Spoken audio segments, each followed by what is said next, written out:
Hey guys, welcome to part 2 of the Inverse Kinematics series tutorials. Today we're making a tail.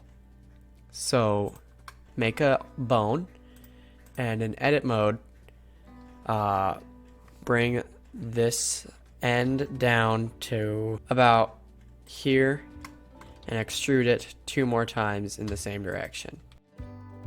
Now extrude this down and clear parent by doing Alt P for both of these bones. Name this one the pin and this one the pole. And bring this down and this out a bit. Now in pose mode,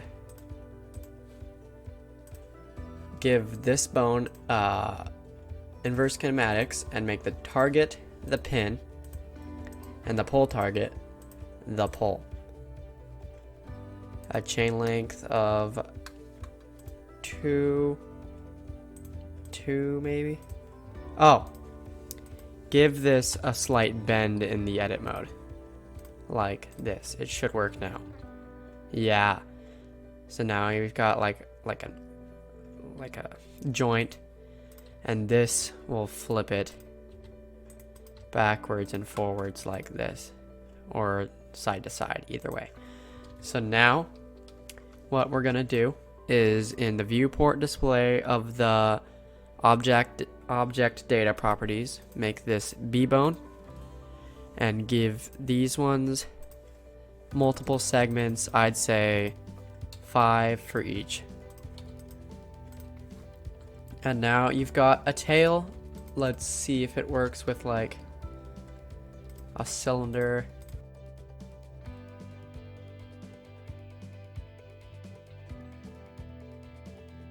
Parent this to this with automatic weights. And let's see how it works. Ooh.